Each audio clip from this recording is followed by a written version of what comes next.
Imagine a vast metropolis with cutting-edge infrastructure in the middle of the American West Desert. With precisely designed highways and streets populated with autonomous electric vehicles. A metropolis with the size and diversity of New York, the connectivity and efficiency of Tokyo, and the sustainability and governance of Stockholm. A crazy multi-billion-dollar scheme to build a future city with the same scope and aspirations as Saudi Arabia's line. Today, we'll examine the line's American equivalent, the city of Telosa.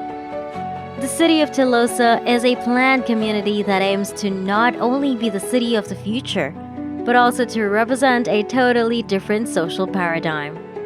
These proposed megacities are a reaction to the new issues of the modern world, like as overcrowding, pollution, and climate change, in a similar spirit to big projects like Saudi Arabia's NEOM. What it means to build a prosperous city is intended to be redefined in these future cities.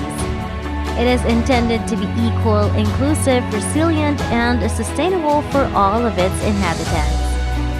The term Telos, which loosely translates to the ultimate purpose and was first made public in September of 2001, is where the name Telosa originates. Mark Lohr, an American billionaire, is the inventor of Telosa.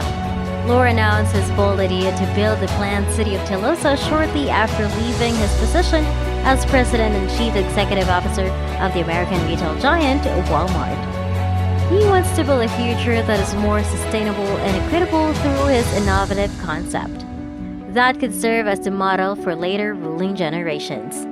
World-renowned Danish architect Bjarke Ingels, who was previously hired by Toyota to design a more compact, intelligent future metropolis in Japan, will be responsible for Telosa's master planning. According to Lohr, the main idea behind Telosa and the reason it was originally intended is to build a city with the requirements of the inhabitants as its foundation to concentrate on what's most crucial: values and truly putting the needs of others first. Currently, cities are home to more than 50% of the world's population. By the year 2050, this number may rise to as high as 70%. Cities have so developed into significant hubs for economic opportunity, research, and education for millions of people. Even if a small number of people have experienced significant growth, not everyone directly benefits from the expansion. What mythology refers to as the widening wealth divide, Lohr is attempting to resolve. To realize this vision of equality, the objective is to create a city where everyone will have an equal opportunity for advancement regardless of their socio-economic or cultural background. The plan's foundation is an economic system known as equitism. The goal of this approach is to build a community where members will directly profit from its expansion. Telosa will be the sole landowner in this agreement. On top of this land, its people are free to erect structures and sell them. In an ideal world, land values will increase as the city does.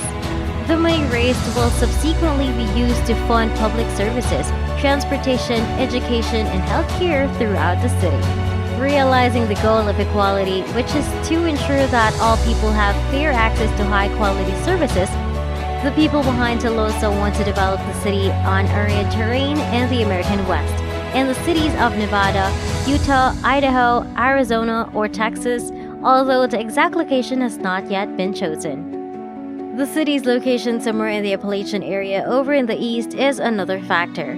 But why are they proposing to construct Telosa in the middle of a desert when there is so much space available in the United States? There is a lot of inexpensive and easily accessible undeveloped land in the American West.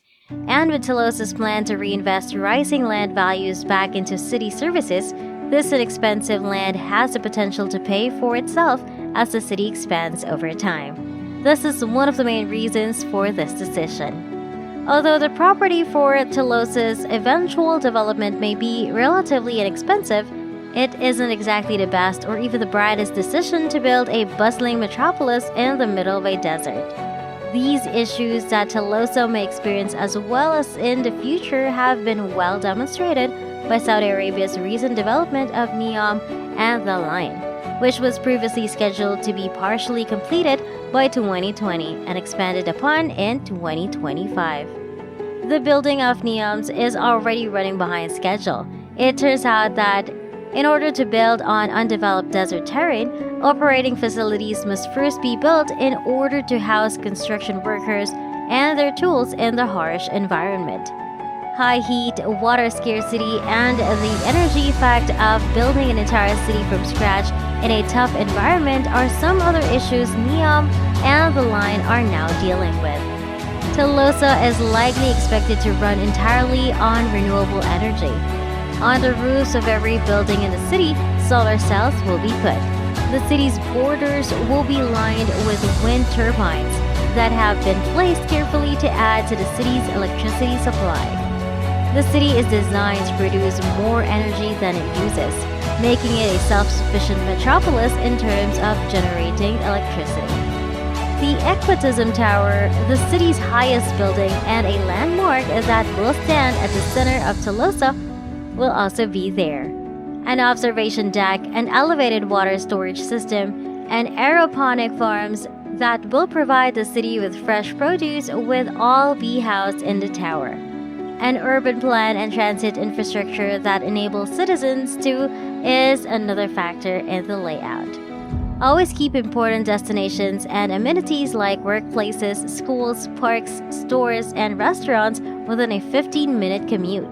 Telosa will use a combination of well-planned transits as opposed to the line, which will be entirely pedestrian-centric and focus on mass transportation. The city will adopt the superblock idea of urban design, wherein heavier traffic is concentrated over on the borders of the block, in conjunction with systems and autonomous electric vehicles. While on inner streets, bicycles and slowly moving EVs will be given preference. This does two things. First, it must be possible for people to travel between blocks with ease, and second, residential neighborhoods must be distant enough from busy streets to prevent excessive traffic. Two phases will separate the building of Telosa. The first phase's completion date of 2030 is a lofty goal. The city would be able to house up to 50,000 people at this stage of development over an area of 6 square kilometers, or nearly twice the size of New York Central Park. When finished, the second stage of construction will finish constructing the rest of the city. Over 5 million people are anticipated to reside in the metropolis over the following 40 years, with a total area of more than 120 square kilometers. In contrast, the city of Telosa will be the same size as San Francisco, but home to more than 6 times as many people. The total cost of the project, including grants from the federal, state governments, and prospective private investors, is anticipated to be up to $400 billion. With Telosa's incredible ambitious plan and vision, the Saudi Arabia government and its sovereign wealth fund are fully funding the Saudi Arabian line, which is anticipated to cost $500 billion in contrast to Telosa. One of the main obstacles to the creation of planned communities must be solved by Mark Lohr and his team. Similar to these funds, obtaining billions of dollars in loans from the government and private investors to accomplish a vision that might not be fully realized is not precisely simple. And while Telosa claims to be different by placing its citizen at the core of the city's development, it will still require a sizable chunk of money to even start this absurd mega project.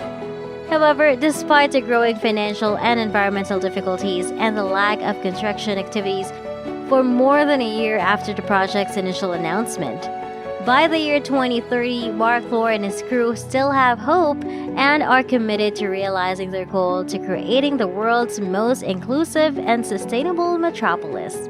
What do you believe Telosa would be able to accomplish that NEOM couldn't? Do you believe Telosa will ever be finished being constructed? Tell us in the comment section below. Check out our video if you want to understand more about the line being built in Saudi Arabia, which only recently began. And don't forget to like this video and subscribe to our channel. This is Lux Lifestyle Travel. We appreciate your time and see you in our next video.